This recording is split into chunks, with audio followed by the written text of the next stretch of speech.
Hey, Wabash family and friends, I hope you're enjoying the arrival of summer this week. You know, it's kind of hard to believe, but we're almost at the 6-month mark of when we first had a reported case of COVID-19 surface in our region here in the Pacific Northwest. Think of how many things are different. In the past, if it was a nice day, you might think, hey, let's throw the kids in the car and let's head down to the splash pad at the Tacoma waterfront and let them cool off for a bit, especially with these warm temperatures. Well, of course, that's not happening. And since they've turned off the water because of the virus, you have to come up with another idea.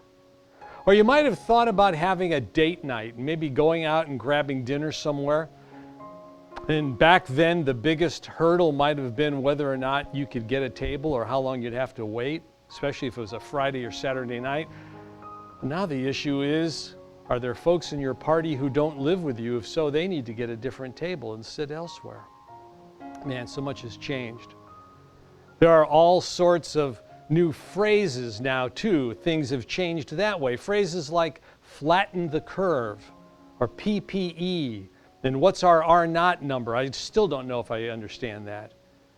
Well, unfortunately, perhaps because of pent-up anger and aggression, we've also got some quite unsavory displays of behavior on all sides of all of the myriad of issues.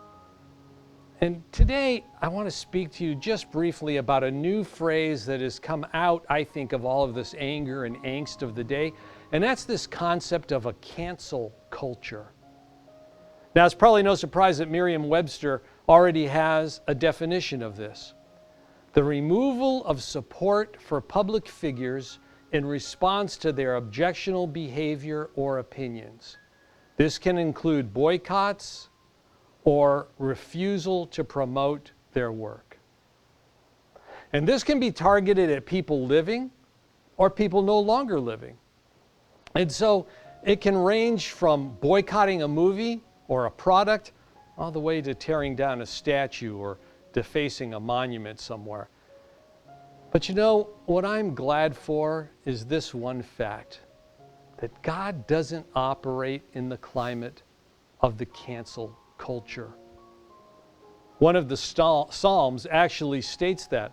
Psalm 130 verse 3 says this, "If you, O Lord, should mark iniquities, O Lord, who could stand?" What if God embraced the cancel culture? Well, based on Webster's definition, any objectionable behavior would mean God boycotting or refusing to promote us, or worse yet, removing us altogether. Aren't you glad today for the stark difference between how we treat others and the way God treats us? And whoever the writer of that particular psalm is goes on to say, "But with you there is forgiveness, that you may be feared." You see, rather than keep a running tally of what we don't do right, God instead offers us forgiveness for those things that we've done. And He does that for one reason, according to this verse, so that He'll be feared. Now that could be kind of a confusing phrase, and it might lead us to believe that God's got this complex where He needs people to fear Him to build His self-image. And so He dispenses forgiveness for His own benefit. Well, I don't think that's quite true. In fact, I think it's exactly the opposite. I believe He dispenses forgiveness so that we will fear Him, but for our benefit. Proverbs 1:7 says that the fear of the Lord is actually the beginning of knowledge. And I think the formula looks something like this.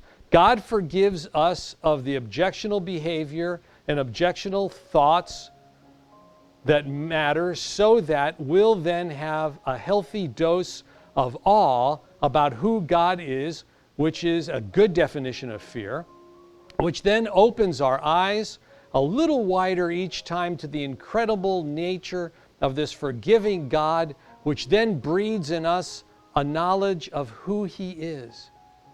And with each dose of this forgiveness comes another dose of marveling at his forgiving nature, which then continues to build within us a knowledge of who he is. The fear of the Lord is the beginning of knowledge, and with him there is forgiveness, so that we fear him. More and more, as I grow in my walk with God, I'm amazed at how much God is about himself, but for the purpose of blessing us as his creation. This, my friends, is amazing grace. So with God, there's no cancel culture, because there's no tally of our sin. No, with God, there's forgiveness of sins, so that we'll fear him, so that then we continue to grow in our knowledge of him. So why not do that this Sunday?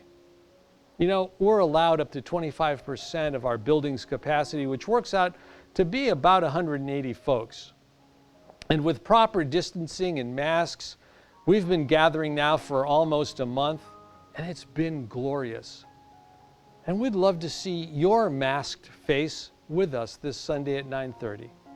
Come worship with us and celebrate that God is not a part of the cancel culture, but instead is all about our forgiveness and our coming to a knowledge of him. God bless you. I hope to see you soon.